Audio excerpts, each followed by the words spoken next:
Témoignages, interviews et moments de vie, c'est avec Robin et toute son équipe, dans Point.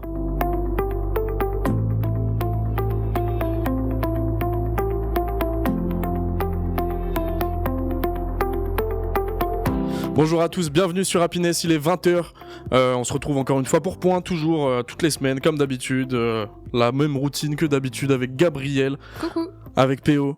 Bonsoir. Comment allez-vous les amis? Ça va très bien. Ça va super. Et toi? Aujourd'hui, ça fait plaisir quand tu poses la question, attends, ça me touche. Ça va super Gabriel, merci. Bah cool. C'est que c'est PO qui demanderait pas mais... Ah non, vous commencez plus. Non mais elle a demandé donc c'est bon. C'est bon, elle a demandé, ça suffit. Nouvelle semaine, nouvel invité, aujourd'hui on est avec Alexis. Comment tu vas Alexis? Eh ben très bien, merci beaucoup. Merci d'être présent. Merci d'être là. Merci de... C'est un honneur. On te reçoit aujourd'hui parce que tu viens nous parler de ce que tu fais dans la vie. Donc tu es tombé dans l'informatique très tôt. Tu as appris à coder avant même de réaliser que c'était pas le passe-temps de tout le monde, c'est ce que tu me disais. Exactement, oui. Tu nous en parleras un petit peu après. Depuis, tu bidouilles, tu testes, tu montes tes propres serveurs et tu explores tout ce que la tech permet de créer soi-même. Donc ce soir, on parle en gros d'ordinateur. Gabi, ok? C'est parfait. Ça on va parle aller. aussi de liberté, de curiosité numérique. Tu vas nous en parler. On est prêt? On est prêt? Eh bien, c'est parti. Est-ce que tu peux te présenter, Alexis? Eh bien, je m'appelle Alexis et comme tu l'as très bien introduit, je suis tombé dans l'informatique un petit peu tôt, dès le début du collège, voire même avant. Et j'ai continué tout au long de mes études, sans forcément me rendre compte que j'avais certaines facilités. Et puis j'ai clairement plongé dedans. On parlera Linux, donc tout ce qui est Windows, je fais en sorte de le mettre le plus de côté possible et m'en passer. Pourquoi?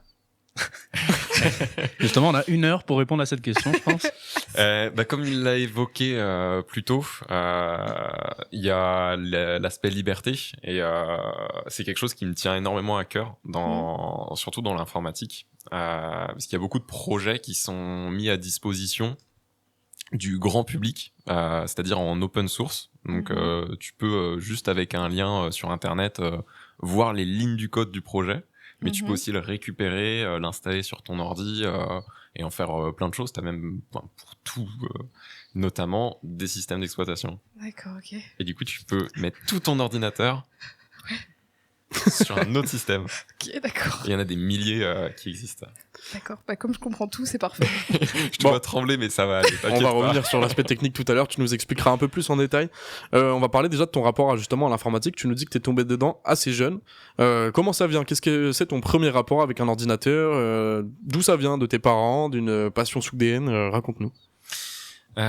Ça vient de l'ordinateur familial, donc la petite tour que en général les familles ont.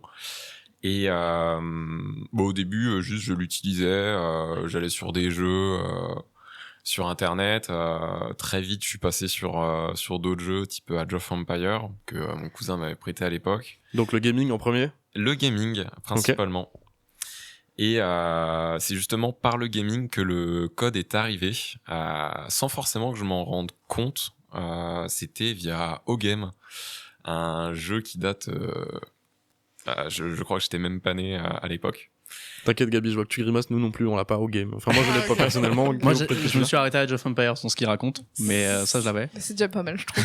C'est un jeu qui part littéralement dans l'espace, donc j'ai pas étayé plus que ça. Mais en fait, il y avait des petites pages où tu pouvais formater ton texte, le mettre en forme. Et grâce à ça, c'était du BB code. Donc en fait, t'avais des petites balises que tu venais mettre dans ton texte, un peu comme on peut formater aujourd'hui des messages sur WhatsApp. On peut mettre en gras ou autre certains mots. C'est de la mise en page, mise en texte en gros. Exactement. C'est de la mise en page. Et c'était un petit peu les premiers prémices du code, parce que on avait aussi la possibilité de mettre du HTML. Donc ça, c'est un petit peu la base des sites web aujourd'hui. C'est la structure d'une page. On vient faire du HTML. Du HTML, c'est un langage du coup de programmation, c'est ça? De code? J'ai pas les termes non plus. Faut que tu nous éclaires, mais je pense que Gabriel se pose la question sur ce que c'est du HTML. À ton avis, qu'est-ce que c'est du HTML? Je sais pas. C'est terrible. Pour résumer, dans une page web, tu vas avoir des titres, tu vas avoir des paragraphes, tu vas avoir des tableaux. Genre sur Wikipédia, tu vois. Ouais. Quand tu Très regardes la bon exemple, définition de Robin, personne incroyable, chroniqueur depuis des Très, années, très belle coupe de cheveux. expérimenté, Ouais. cassard aussi, enfin plein de choses qui le concernent. Bah t'as plein de textes Ouais. et tu vas avoir un grand titre, Robin Clabot. Ouais. Ouais, sinon j'avais un doute. Donc ça, et bah tout ce texte-là, c'est quelque chose que, enfin, faut que tu demandes à Internet de dire, bah je veux que tu m'affiches tout ça. Et Mhm. c'est Et dans grâce quel au ordre, HTML, dans quel... c'est ça. Mm. C'est grâce au HTML où tu vas lui dire, bah, je veux que tu m'écrives Robin Clabot en gras, de telle taille, à tel endroit de la page. Et c'est comme si tu faisais une page Word, quoi. C'est Du exactement Canva. ça. Sauf que l'ordinateur, lui, il comprend pas vraiment le Canva ou autre pour que ce soit, c'est ça. Et en fait, pour que ça s'affiche sur ton téléphone, pour que ça s'affiche sur un ordinateur, surtout le contenu, la structure est la même, mais ça va venir s'adapter, ça va être lu par l'ordinateur pour l'afficher sur ton écran. D'accord, ok. C'est bon, tu Pourquoi, l'as Ouais, mais je pensais que c'est un site web, là, que tu me parles. Là, on parle vraiment site web et Ah je pensais que c'était sur Canva, tout ça, ce truc. Ah oui, t'es vraiment très éloigné de quoi on parle, quoi. Ah ouais. Non, en gros, oui, ça va être, tu vois, un bloc-notes. Ouais. Tu vas écrire des choses dedans, Ouais. et ben chaque ligne a un sens. Donc, dans tout ce que tu vas lui écrire, lui, il va le prendre comme une requête, entre guillemets. Ok? Mhm. Donc, ton texte, tu vas lui donner ton texte, puis après, tu vas lui dire, je veux qu'il soit de telle taille, je veux qu'il soit à tel emplacement dans l'endroit où je veux le mettre. Ça peut être sur un site, ça peut être dans une appli, tout ça, ça peut être partout, en fait. Et après, donc, tu vas combiner ce HTML qui te place tout, avec, ça peut être du CSS pour ajouter des couleurs, tu peux C'est le ajouter plein de deuxième choses. Ok. T'as beaucoup de langage, en fait. C'est uniquement de la mise en page, en fait. Exactement. C'est de la mise en page. Ok, HTML, c'est ça. Mise en page, en fait. Commence pas à me sortir des trucs. Pitié. Mes excuses. Non, je rigole. Ok, bah, cool. Ok, donc du coup, ça, c'est ta première initiation, donc c'est le HTML. C'est donc HTML avec le BB code, donc c'est du HTML mais très simplifié. Ok. Et donc ça, c'est la première expérience, justement dans ce jeu-là. Et ce serait vers quel âge à peu près ça? Pour avoir juste une idée de où t'en es. Vers 10-11 ans. Ok. Moi, ma première expérience avec le code, c'est Scratch. Hein. Je te le dis au cas où, au collège, Scratch, vous avez eu Scratch Ouais. ou pas? Le petit chat orange là. Le petit chat Je orange, crois, tu l'as ouais, pas, orange. Gabriel, non plus? Non. Alors ça. T'as pas le petit chat? On est en c'est cours de vraiment, technologie au collège. Ah, Non. j'étais nulle en techno, les gars. En gros, t'avais des. Bah là, t'étais pas nul, T'avais t'étais juste pas là, quoi. un chat sur un chat orange sur un fond blanc. À côté, t'avais une colonne et tu pouvais mettre des blocs avec écrit par exemple avance de X pas. Et tu remplis X, tu mets 4. Mm. Et tu le mettais. Ensuite, tu cliquais sur un bouton et ça lisait tous les blocs que t'avais mis. Et le chat, il se déplaçait en fonction de ce que t'avais mis. Il faisait des trucs et tout ça. Et c'était, mais genre, t'étais en mode, waouh, mais c'est moi qui fais ça, mais c'est incroyable. C'est pas le même truc, genre que SketchUp ou un truc comme ça, genre. Non. SketchUp, c'est de la SketchUp, modélisation. c'est- ouais. C'est, si tu veux faire une maison en 3D, bah, c'est SketchUp. Ah, bah ça, j'ai des souvenirs de ça en techno. Hein. Oui, aussi. Bah voilà. Mais t'as fait qu'un cours, quoi. En fait, j'ai fait qu'un cours en 3e. Très bien. Et ok, du coup, donc HTML, ensuite, tu nous disais, pardon, je t'ai coupé avec Scratch. Eh ben justement, Scratch, je pense que c'est une bonne transition parce que là, on arrive plus aux alentours de 13 ans. Ok. Et à 13 ans, j'ai mon père qui appelle Lego et qui leur dit pour mon fils, j'aimerais lui prendre un Lego Mindstorm. Et J'ai pas. Moi, j'ai Lego Star Wars, mais. c'est les Lego où tu peux faire de la robotique avec. Ok. Donc, tu vas avoir une brique qui va servir de cerveau et tu vas avoir d'autres briques que tu vas pouvoir connecter via des petits câbles dessus. Ok. Et ça va te servir de moteur, ça va te servir de capteur de lumière, de toucher aussi, t'avais des petits boutons, et ultrasons aussi, pour savoir un petit peu qui se repère dans l'espace. Et il y avait un petit logiciel qui était fourni avec, qui ressemblait à 2 gouttes d'eau à Scratch. Tu mettais tes blocs, les actions, en mode fais tourner ce moteur-là pendant tant de secondes ou tant de tours. Tu lui disais si tu rencontres un obstacle, alors tu vas faire telle action. Et au fur et à mesure, le champ des possibles était infini. Tu pouvais construire ton robot, tu pouvais le programmer et ensuite jouer avec. Et Ah qu'est-ce qui te plaît là-dedans, justement, quand tu commences à avoir ça, justement? Là, on commence à parler un peu de programmation, du coup, quand tu... Là, on commence à parler programmation, pas encore en mode ligne de code et autres, mais vraiment dans la réflexion, se dire on va mettre des boucles, on va mettre des conditions, on va Ouais, faire en sorte que ce soit dynamique et que ça réagisse à l'environnement. ok. Et moi, ce qui me plaît là-dedans, c'est qu'en fait, ça ouvre un champ des possibles énorme. C'est que, au final, juste jouer avec mes jouets, mon imagination, je vais au-delà de ça et je me fais mon petit robot. Je me souviens avoir fait des petits projets avec un petit flipper en fonction des boutons que j'actionne. Donc ça, il y avait aussi on parlait tout à l'heure de l'open source. Ouais. Je m'étais amusé aussi à faire le résolveur de Rubik's Cube. Donc en fait, t'avais un petit plateau qui tournait, une pince, et il venait résoudre le Rubik's Cube en regardant toutes les couleurs.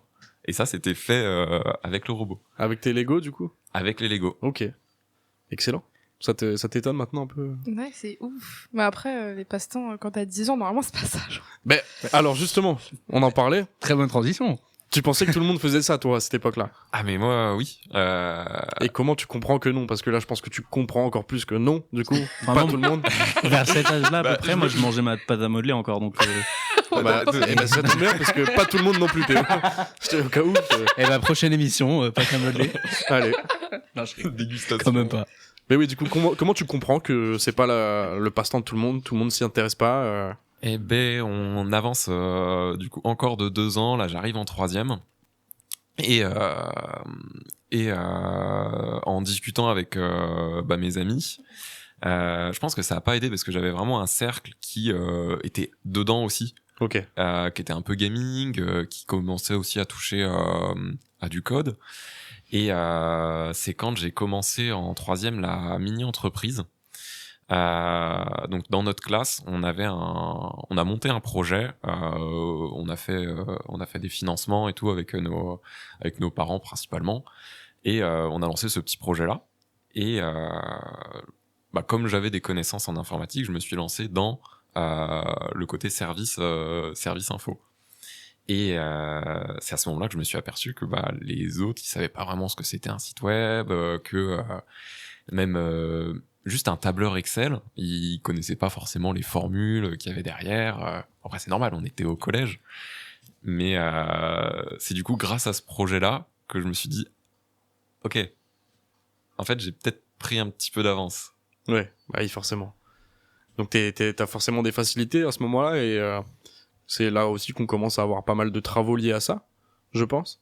Qu'est-ce que tu commences peut-être à monter de gamme entre guillemets sur le travail là-dessus, tu commences à devenir un peu plus technique sur certains trucs, ou est-ce que tu te diriges à ce moment-là dans ta réflexion? Pour reprendre les tableurs Excel, je me contentais plus de juste faire ma feuille. J'allais vraiment pousser le truc plus loin avec des petites cases à cocher, des interactions, les formules qui se mettaient en mouvement, qui donc pour la mini-entreprise avait vraiment un bon de commande qui était entièrement automatique. Et pareil, j'ai eu une longue expérience du scoutisme, et dedans il y avait la gestion des papiers cadeaux, et elle était entièrement gérée via un tableur. Et du coup, avec mes chefs, on avait regardé un petit peu pour comment optimiser tout ça. Et moi, je m'étais lancé dedans, ça me plaisait bien. Et c'est comme ça que j'ai vraiment vu l'écart que je pouvais avoir.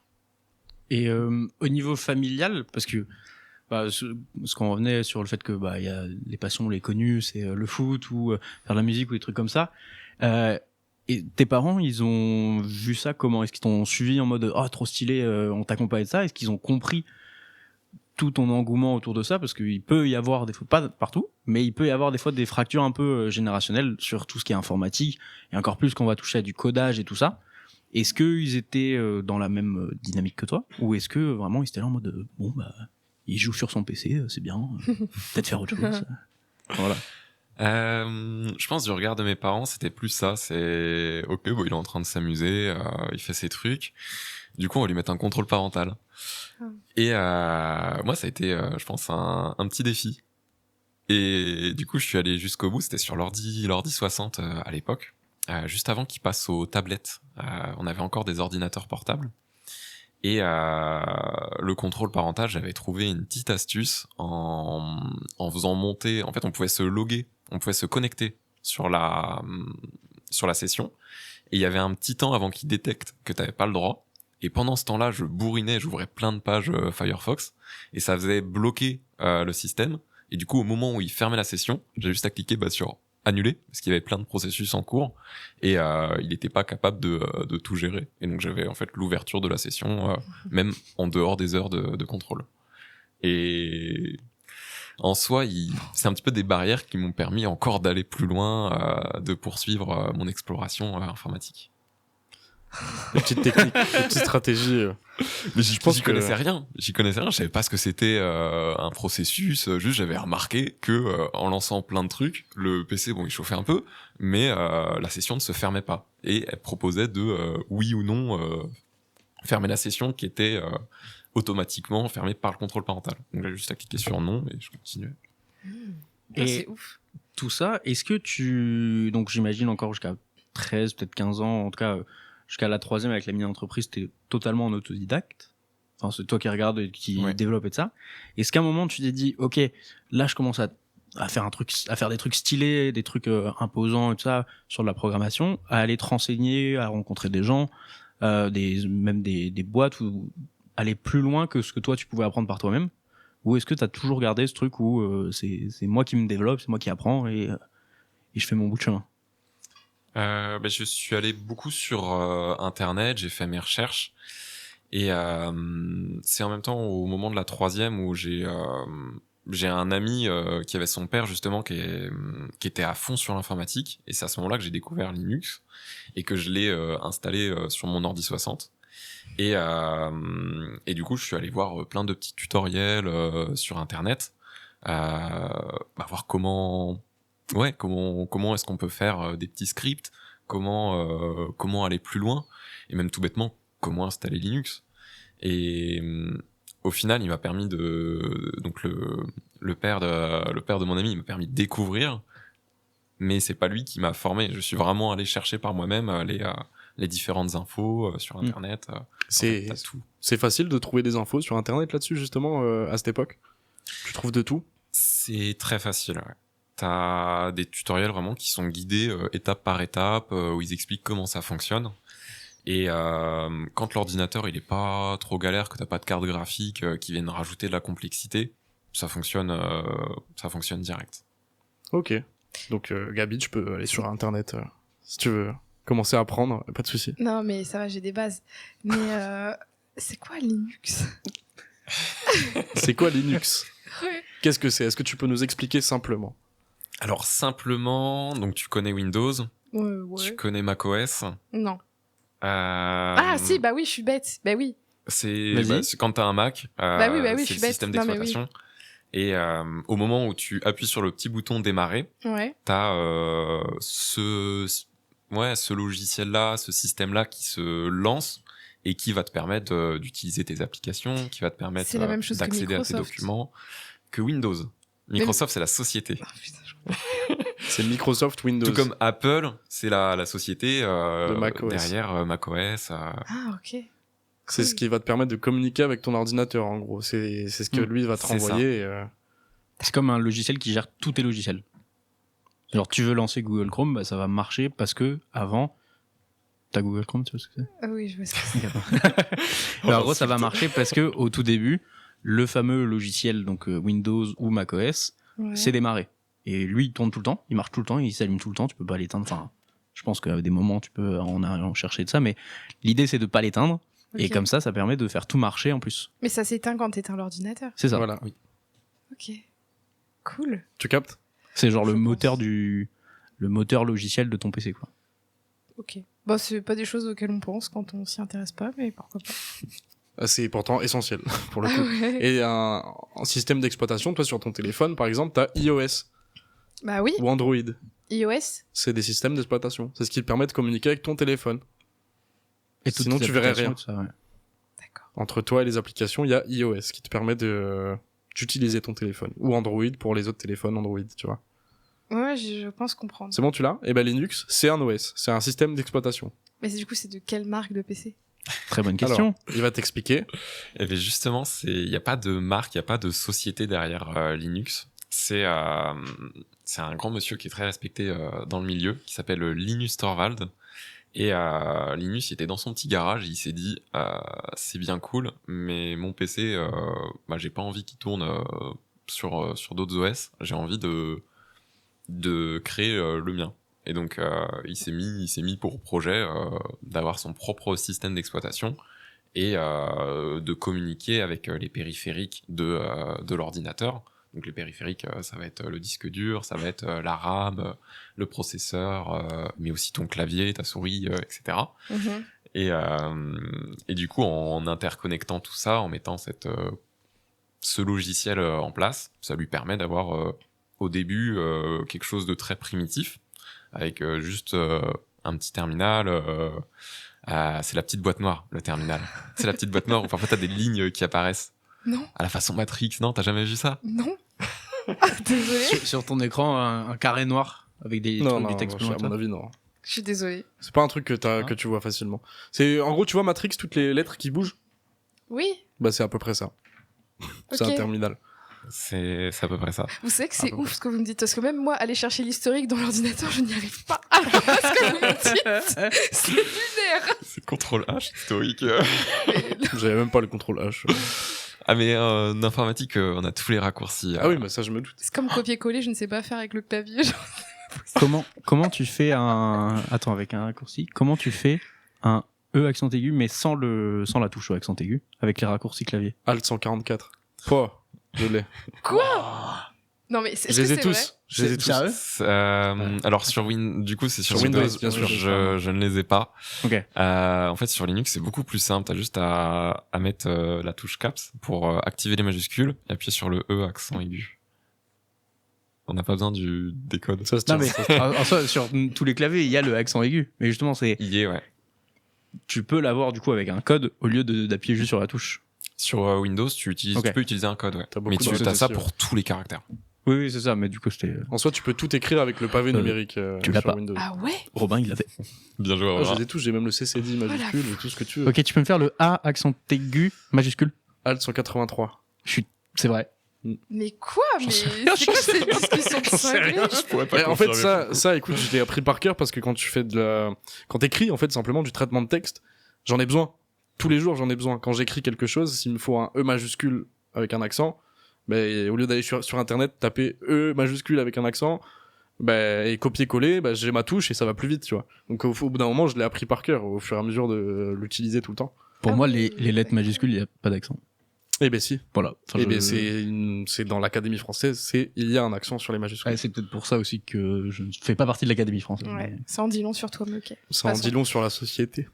Ok, passons, Dirais-je. c'est pas ça le sujet. Pardon. Enfin, bref, merci. Donc, qu'est-ce que Linux, du coup, on disait, donc c'est un système d'exploitation, comme tu dis, qui est plutôt libre. On parlait de liberté numérique. Exactement. En gros, ce Linus qui ne voulait pas que Windows ou macOS ou quoi ou qu'est-ce d'ailleurs, soit en possession de ses données, en gros, et accès à sa vie privée, alors que c'est pas spécialement le cas, mais un petit peu. Justement, tu peux nous en dire plus parce que je pense que les gens n'ont pas accès à ce qu'il y a dans notre PC, même si on est sur Windows. Ne t'inquiète pas, Gabriel.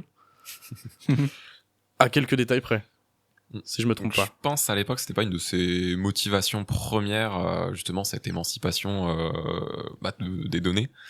Mais aujourd'hui, c'est une des principales raisons pour lesquelles ça va motiver un individu d'installer un Linux sur son ordinateur ou d'autres systèmes open source. Ok, voilà, donc c'est ça open source. T'as open source toujours, ça va? Ouais. À disposition de tout le monde. Un logiciel libre qui n'appartient à personne. Non, mais j'ai une question. Pour avoir Linux, Linux, oui. il faut enlever du coup Microsoft. Et bah, figure-toi que la réponse est oui, mais aussi non. T'es pas obligé. Au début, je voulais pas passer entièrement sur Linux. Et donc, ce que j'ai fait, c'est que j'ai fait un dual boot. C'est-à-dire que tu vas voir, Ouais, j'ai le terme. t'as le terme. J'ai absolument pas le terme. C'est comme si t'allumais tout est deux dans le voitures en même temps, en fait. C'est ça. Non, commence pas à mettre des voitures dans ça. Ah oui, là, voilà, les métaphores, attention. J'essaie. En gros, le dual boot, tout est dans le mot, c'est que tu vas avoir dual, donc dual, après tu peux en mettre plein d'autres. Ça va te permettre d'avoir 2 systèmes, Mhm. et au moment du démarrage du PC, donc quand tu vas appuyer sur le petit bouton, Tu choisis. tu vas pouvoir choisir entre Linux, entre Windows. Si t'as un macOS, déjà bon courage pour l'installer sur un autre matériel que ceux réservés macOS.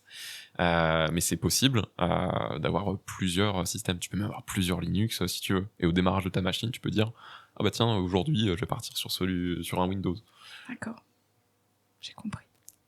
Tu l'as, le dual boot? C'est pas compliqué. Moi, je pense qu'il y a un petit jeu qui s'impose là.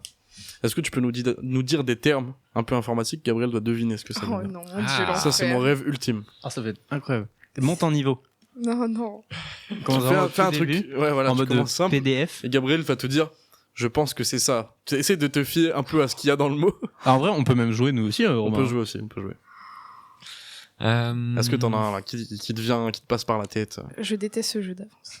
Mais non, c'est la culture chez nous. Alors je vais pas partir tout de suite sur des trucs trop compliqués.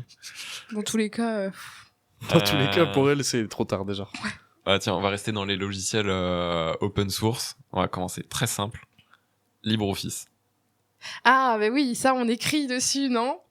Un peu Ok. comme OpenOffice, mais version libre. Ok. Ah, Bien joué. si, c'est pas mal. Elle est pas mal. Voilà. Tu l'as. J'adore ce jeu. Ok, un point pour Gabriel. PO, t'aurais pu... Ah, il y a vraiment une compétition là? Laisse-lui un peu d'avance, laisse-lui un peu. Non. Ah, putain, j'étais à ça de l'avoir, j'étais sûr. Putain, je l'avais aussi. Je crois que c'est le truc Merde. avec le tableau là. machin. Ah. Mais non, ça, c'est Excel. Oh putain, je l'avais pas non plus. ça. Oh. Ok, niveau 2, je vais me rattraper. Dis quelque chose. Ok, juste une lettre. C. Ah, bah je sais. C. C'est. Le C. C'est quoi le C? Le C. Le C. Juste le C. Le C. C'est. Bah. Tu vois la lettre? Ouais. Le C. Un indice, on en a parlé assez tôt au début de l'émission. Le contrôle parental. Non. Non. On a Comment parlé ça, tu te fous de moi? Non, j'ai rien. on a parlé d'un truc similaire. Hein? Je crois que c'est ça. Ouais. Similaire, oui. Un petit serpent. Le. Ah! Le serpent? Ah, Le c'est- Python? Le Python, je le savais. Le Python? C'est ça? C'est pas exactement pareil, mais les deux sont des langages de programmation. Comme l'HTML ou le CSS. Le snake. Le snake. C'est bien, est un- est-ce que est un jeu.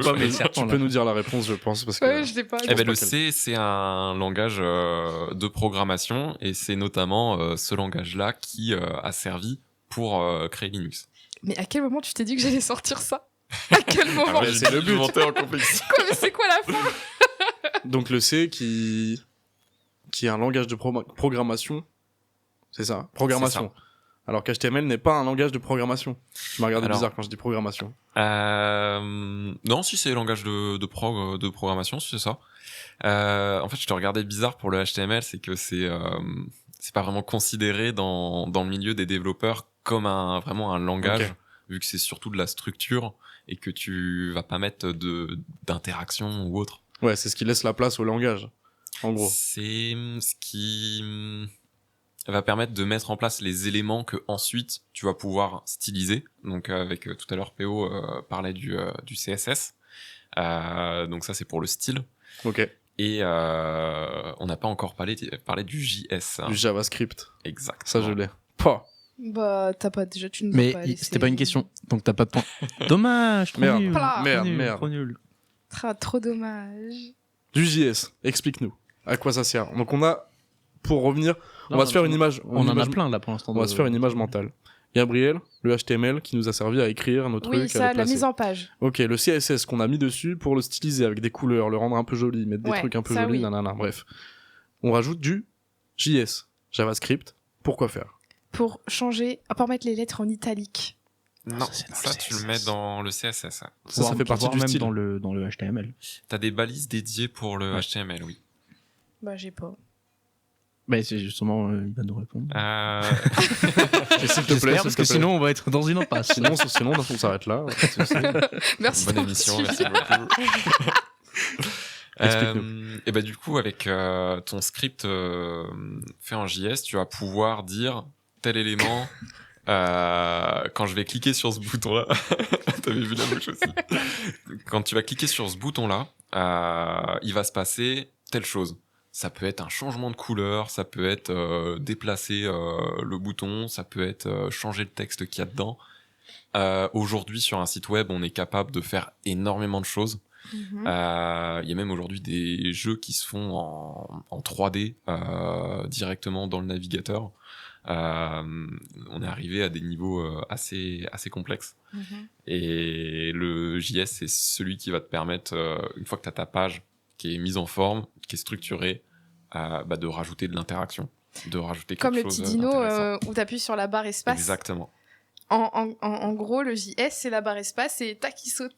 Le JS, il va détecter que tu as appuyé sur ta barre espace. Ouais. Dans ton petit script, tu vas lui avoir dit quand j'appuie sur espace, alors tu vas faire sauter le dino. Ouais. Et ensuite, tu vas avoir toutes les conditions dans le JS en mode s'il touche un cactus, le dino il meurt. S'il touche c'est quoi, Chauve-souris. c'est une chauve-souris. Oh, tiens, Si- toi. Oh oui. Tu l'as saigné. Hein. Oh oui. C'est même pas des chauves-souris, c'est des ptérodactyles, voilà, bref. Je le dis, c'est un dinosaure. Ah oui, Enfin, c'est ça me paraît ptérodactyle. logique, mais bon, bref, c'est pas grave. Putain, mais lui, toujours là pour amener sa science. Toujours là pour casser les couilles. Je pensais. qu'il a raison, c'est ça. Oui, il a raison. Non, il est fort, il est fort. Et, Attends, et donc dans le script, tu vas voir tout ça. Tu vas voir donc la logique, mais aussi les interactions avec ta barre Ok. espace ou autre. Et c'est là que ça devient compliqué parce qu'il faut aussi que tu mettes des conditions auxquelles tu penserais pas forcément. Comme par exemple, tu peux pas dire au dinosaure de sauter avec la barre espace si il est déjà en l'air, tu vois, par exemple. Sinon, tu peux voler, on va dire. Donc t'as énormément de conditions à penser. Et donc souvent, je sais qu'on compare ça souvent avec... on parle de la loi de Murphy aussi là-dedans beaucoup dans le code. Parce qu'il faut tout anticiper ce qui peut se passer si tu veux un code parfait. Il faut anticiper chaque bug, chaque problème, quoi. En gros. Donc, Ouais, exactement, ouais. ils ont dû y penser. Donc, en D'accord. fait, il y a tellement de code derrière ce petit dinosaure, on n'y pense même pas, tu vois, mais... Bah, maintenant, il y a ChatGPT, donc. Alors. Par curiosité, Je plaisante. si t'as envie de voir un peu, genre des fois, la taille des codes et tout ça, Oh, sans creuser quoi, J'ai pas envie, mais oui. tu fais un clic droit avec ta souris sur une page et tu vas ouais. voir dans la liste des trucs possibles à faire, tu vas voir un Ouais. truc qui s'appelle inspecter. Ah ouais. Tu verras. Et en fait, ça va ouvrir un truc sur le côté où là, tu vas avoir plein de lignes en bleu, en orange, en plein de couleurs bizarres, tu sais, que tu vas rien comprendre. Ouais, je vois. Et ben en gros, c'est ça les codes qui permettent de t'afficher ce que tu vois. Ok. Et après, voilà, c'est juste si ça Ah, je t'intéresse. pensais que c'était des liens. Genre en mode, c'était que les liens. Ah, Non. ça c'est uniquement du HTML les liens. Ah ouais. En fait, à la toute base, là on remonte même aux origines d'Internet. C'était juste le réseau, un réseau d'universités Ouais. qui s'était connecté entre elles pour transmettre des documents. D'accord. Et donc en fait, tu vas voir les pages des rapports et ensuite tu vas pouvoir cliquer sur un lien, ce qui va te ramener vers une autre page d'une autre université ou autre. Et comme ça, tu navigues à travers le web. T'avais même pas de moteur de recherche. Google n'existait pas à l'époque. C'était uniquement Mais ils se grâce envoyaient aux liens. comment les mails Enfin, les mails. Mais il y en avait pas. Les Ils envoyaient liens. des courriers.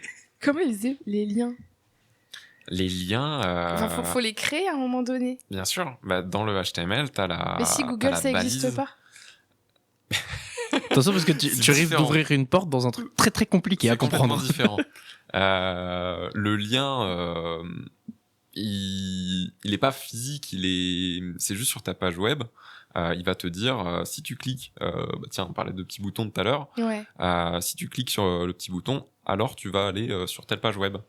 Et donc dans le code, littéralement, t'as le texte à afficher et le lien vers lequel tu souhaites te diriger.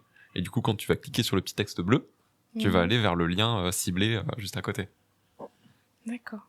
Je sais pas. Et en fait, tu formes ta toile comme ça, c'est que tu vas avoir une page qui va parler d'une autre page, et puis tu explores au fur et à mesure.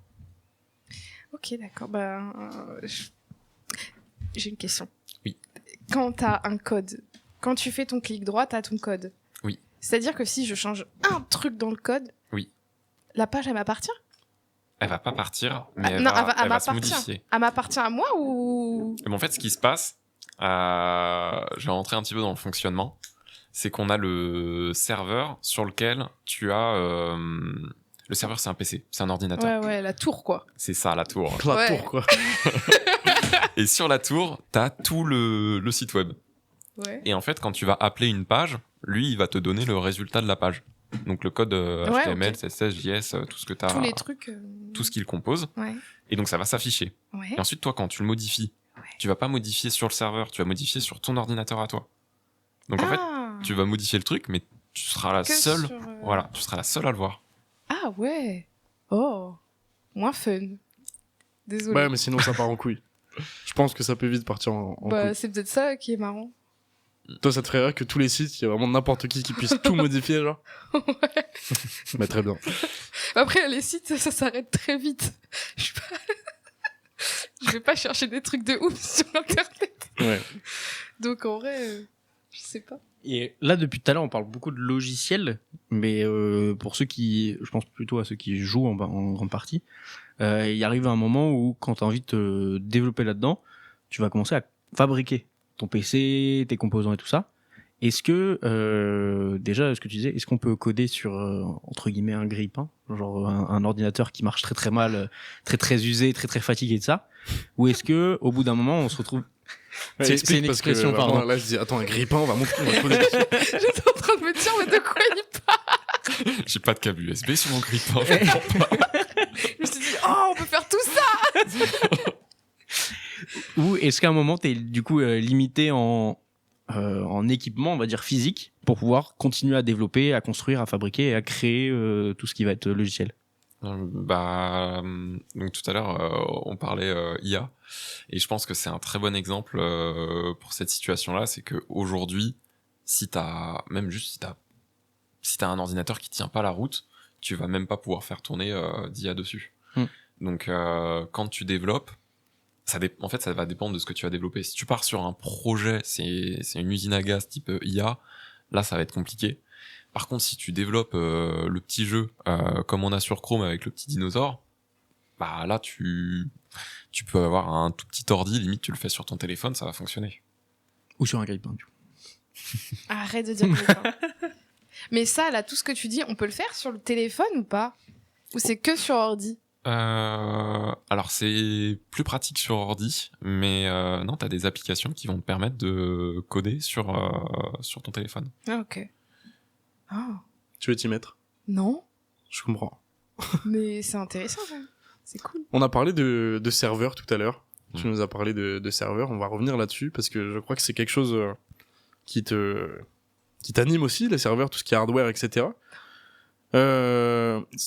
C'est quoi un serveur concrètement? Parce que Gabi compare ça à une tour. Ouais. Mais est-ce que c'est vraiment une tour? Qu'est-ce que c'est?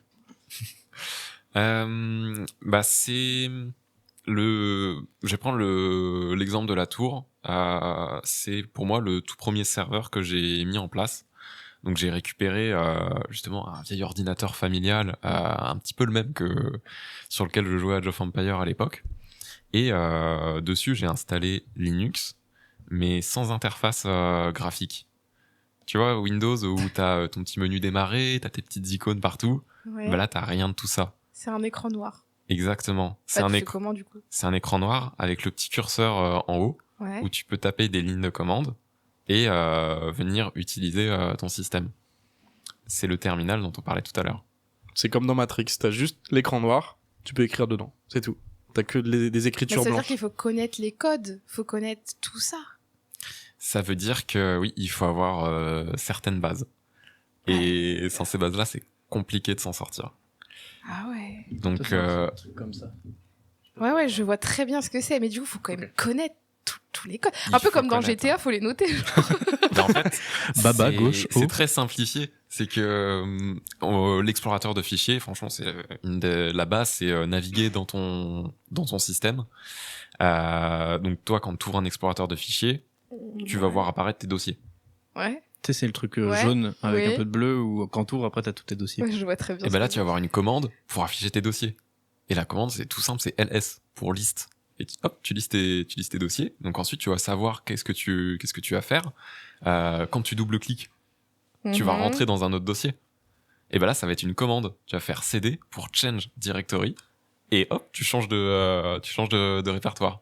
Vous allez En me fait, dire tu que là, navigues. vous comprenez, là. Oui. Ah, ok, d'accord. Et là, tu Ouais, c'est vrai, navigues parce que- dans le système. Tout ce que tu veux faire, plutôt que de le faire avec tes périphériques, donc ta souris, ton clavier, etc., là, tu vas le faire avec des lignes de code. Exact. Ton double-clic que tu veux faire, bah là, c'est une commande. Tout devient des commandes. En Et gros, c'est faut comme ça connaître que les codes, tout est à la base. tu vois, ChatGPT, quand tu lui demandes un truc, Ah, ouais.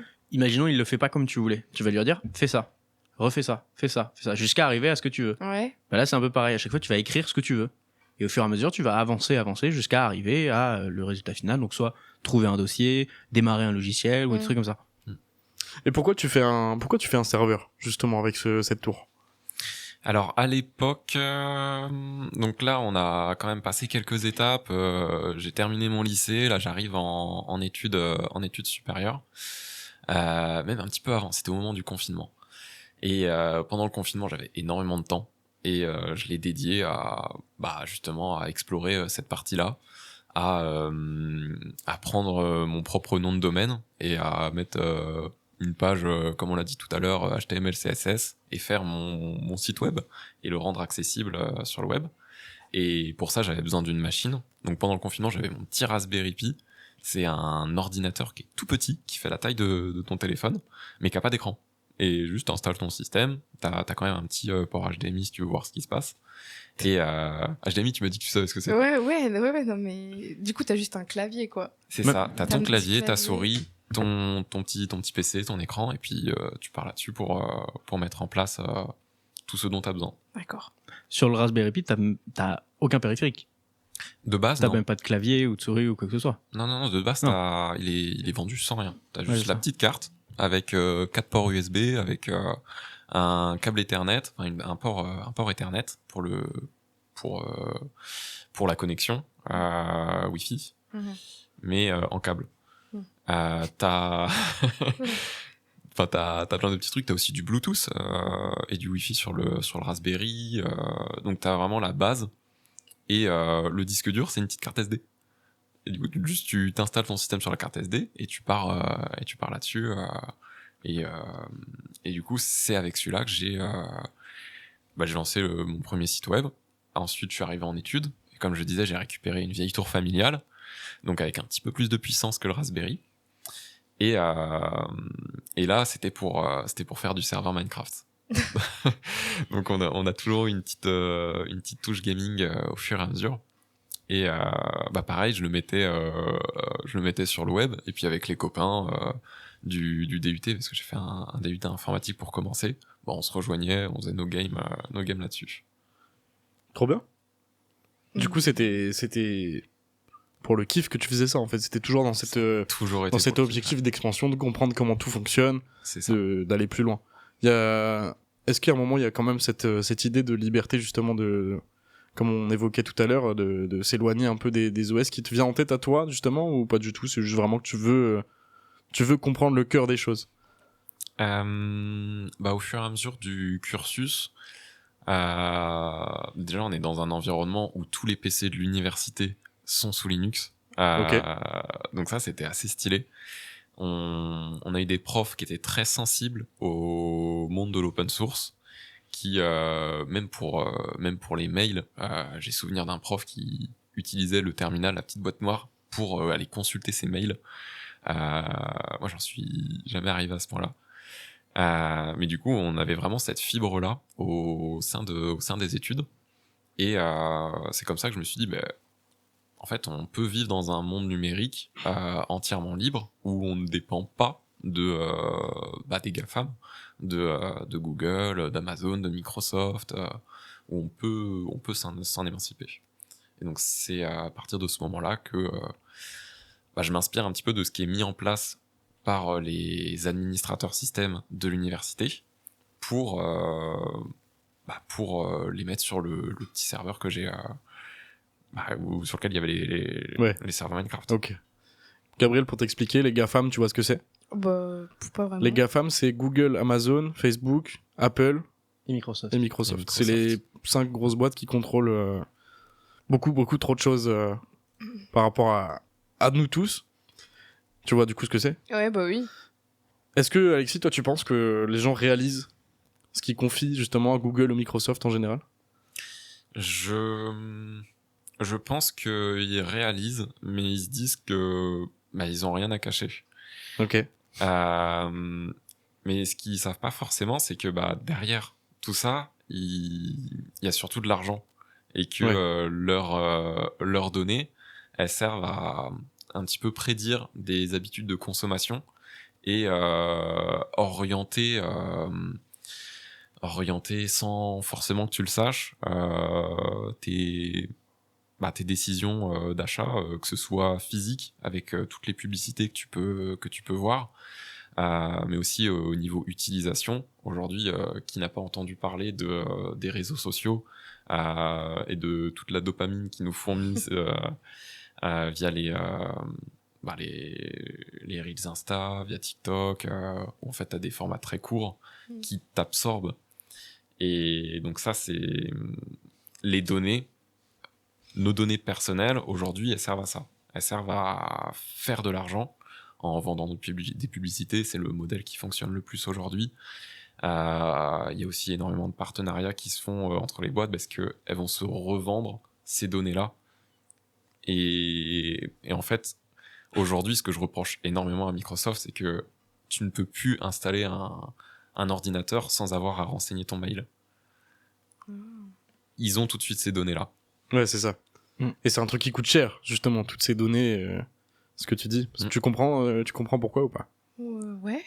Parce qu'en fait, je t'explique quand même au cas où, parce que Ouais. je suis pas persuadé. Non. Tout ce que tu as comme données, multiplie-le par le nombre de personnes qu'on est, tu vois, Sur Terre. sur Terre. Ouais, ça fait beaucoup quand même. Ça fait beaucoup. Ouais. Imagine un mec a envie de vendre son produit. Ouais. Il a créé quelque chose, il veut le vendre. Et ben Microsoft sait, par tout ce qu'elle voit que tu fais, que t'es potentiellement intéressé et que peut-être 3 millions de personnes sont intéressées. Ça se vend cher à la personne qui veut vendre son produit. Elle va se dire, ok, j'ai peut-être 3 millions de clients potentiels que tu peux m'offrir, Microsoft, combien je te les achète? Et Microsoft, il vend des données à Mais toutes des les données entreprises. personnelles. Des données Des personnelles. données Ils s'en personnelles. fichent de savoir qui tu es. Juste toi en tant qu'individu, ça ne leur rapporte rien. C'est vraiment comme tu disais, cet effet de masse. Ils ont toutes ces données-là et c'est ce qui va intéresser d'autres concurrents, d'autres startups qui veulent lancer leurs produits. Ouais, ils se font de l'argent sur notre dos, quoi. Bah non, parce que toi, tu les acceptes. Tu dis Ces oui. conditions. Tu dis Ah, oui. les petites. Légalement, les c'est petits- Truc que tu Tout est légal. scrolles jusqu'en bas là, Et jusqu'à tu ce fais, que t'aies j'accepte. refusé ou accepté, tu j'accepte. Je dis oui. Comme ça, je fais. Oh, ça. Exactement. Mais Oui. si tu n'acceptais pas, tu ne pourrais potentiellement pas utiliser beaucoup de choses. Bah Est-ce oui. que justement, tu penses, Alexis, que c'est possible pour quelqu'un comme Gabriel ou quelqu'un qui ne s'y connaît pas spécialement de vivre sans ces outils? Même quelqu'un comme moi au PO d'ailleurs. Hein. Ouais, ouais.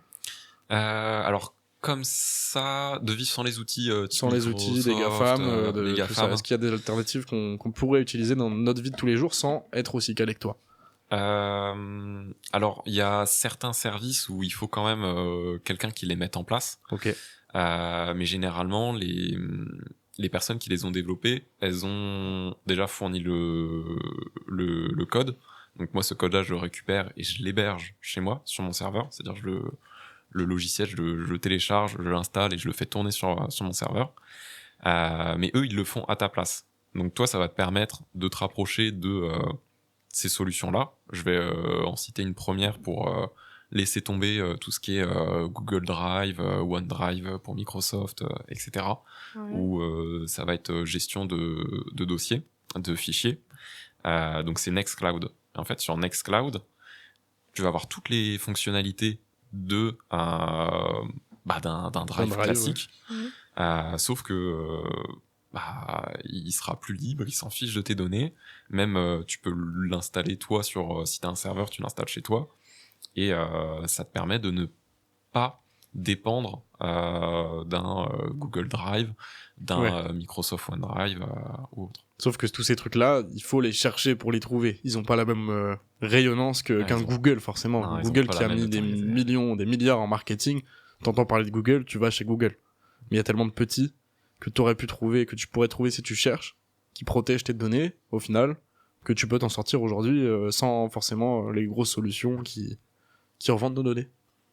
Et pour peut-être rassurer ou pas, est-ce que c'est grave ou pas? dans le sens où moi je me connais, je sais que je suis beaucoup sur l'écosystème Google par exemple, parce qu'avec Android et les systèmes Windows et tout ça, est-ce que faut que je commence à me dire faudrait que je fasse attention, que je commence à m'y intéresser pour switcher et m'éloigner de tout ça, ou est-ce que dans la vie de tous les jours ça reste pas dangereux? Est-ce qu'il y a un danger qui peut en arriver? Le monde dans lequel on vit actuellement se base sur ce système commercial là, donc ils vont jamais faire en sorte qu'il y ait vraiment un danger, en tout cas pas les sociétés directement, mais elles sont de plus en plus curieuses et ça peut poser des problèmes quand tu vas voir un État derrière qui s'en mêle. Dernièrement, ça a fait polémique dans le milieu informatique, dans cette sphère-là. C'est que l'Europe risquait de laisser passer un contrôle des messages que tu envoies. Mais ce, peu importe l'application. C'est-à-dire que même un WhatsApp qui est chiffré de bout en bout, c'est-à-dire que ton message, quand tu l'envoies, il n'est pas écrit tel quel, il va être en gros caché, quoi. Ouais, c'est ça, c'est le mot, en fait, c'est chiffré. Il va être codé pour pas qu'on puisse le comprendre, et comme ça il y a seule la personne qui le reçoit qui va pouvoir le décoder et le lire. Et malgré ça, c'est au moment où tu saisis ton message que ils vont regarder ce que tu as écrit pour l'analyser et pour voir si t'es quelqu'un de bien ou non. Donc l'intention de base, elle est pas mauvaise, mais c'est une intrusion dans la vie dérives privée qui sont dangereuses. est énorme. Ok, ben très bien. Merci Alexis. On va passer à une petite dernière question que je voulais te poser. Ouais. Et puis on va s'approcher de la fin tout doucement. Je voulais savoir, peut-être, est-ce que c'est obligatoire d'être bon en mathématiques pour faire de l'informatique, selon toi? C'est une question qui revient beaucoup. Pas du tout. En fait, ça va dépendre de ce que tu fais. Moi, dans la vie quotidienne et dans le dernier métier que j'ai fait, j'ai eu à travailler avec des vétérinaires qui avaient toutes leurs formules de calcul. Et donc, ils me les ont fournis. Et moi, j'avais juste à faire un petit applicatif qui les réutilise. Mais concrètement, sauf si tu vas dans certains domaines, non, t'as pas besoin de faire de mathématiques pour t'en sortir en informatique. Donc qu'est-ce que tu dirais à tous ces profs qui disent qu'il faut avoir un bac S pour aller dans En informatique. Ça existe même plus le bac S, je crois. Faut prendre l'aspect maths, l'aspect physique. Voilà. Dans un milieu de la recherche, oui, ça va être utile. En informatique, il y a quelques bases à avoir, mais ces bases-là, elles dépendent pas de l'option mathématique telle quelle. Et même là, sur la fin de mes études, on n'avait plus de cours de maths. Les 3 dernières années, c'est plus du concret directement, quoi. C'est plus du concret, oui. Donc moralité, tout le monde peut se lancer dans le développement informatique, dans tout ce que... Vas-y. Est-ce qu'on a le temps pour une petite dernière? Ou peut-être 2 petites dernières? Oui, c'est une question très simple. Shifumi. Shifumi. Ah, voilà.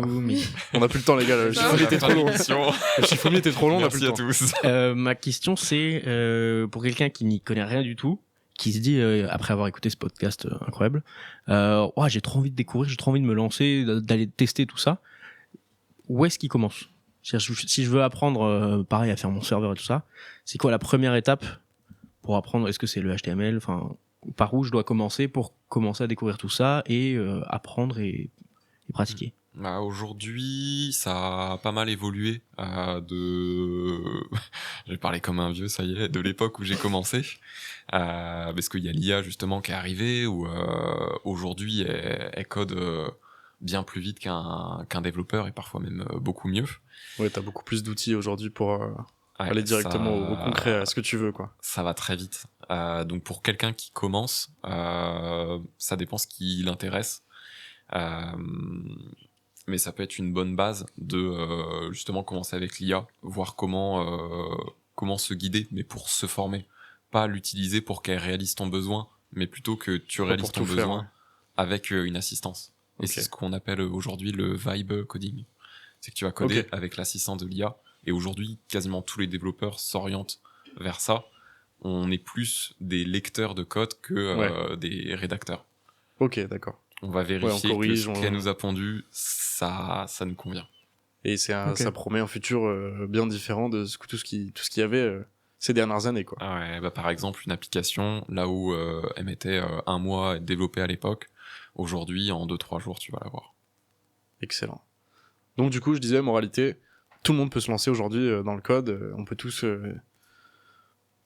s'y mettre. Ouais, je vais le faire. Tous. Tu vas le faire, ça t'a donné envie un petit peu, Gabriel? Ça- De t'y intéresser ou de Nouvelle comprendre? initiation peut-être. Ouais, franchement. Est-ce que ça te fait peur? Ouais, complètement. C'est mais que ça te fait peur, mais est-ce que tu comprends un peu mieux? Est-ce que ça t'intéresse un peu plus? Je pourrais m'y intéresser. Ok. Bon à savoir. Effectivement. Mais c'était super intéressant déjà cette émission. Oui, merci beaucoup Alexis d'être passé, de nous avoir Merci raconté bien. toute ton expérience, tout ce que tu sais faire, tout ce que tu connais d'ailleurs C'était bien. là-dessus. Merci pour tes explications très claires. Oui. Très claires, Gabi? Très très clair. Génial. Alors là, c'est quoi le c'est un HTML, super Gabi? compliment. Question suivante. En Mais tout cas, merci beaucoup et on se retrouve du coup nous la semaine prochaine pour le prochain invité. Alexis, très bon code à toi. Merci. Très Et on bonne espère te revoir très vite. Est-ce qu'on peut te suivre quelque part? Sur les réseaux sociaux, oui. Donc sur Alexis-Bonal, c'est mon Sur mon Instagram compte Insta. Ouais. On te suivra sur Instagram avec plaisir. Merci à tous d'avoir écouté cette émission. On se retrouve du coup la semaine prochaine. Toujours avec Gabi et PO. Oui. Et on vous embrasse. Bisous. Ciao. À la prochaine. Bonne soirée. Merci beaucoup.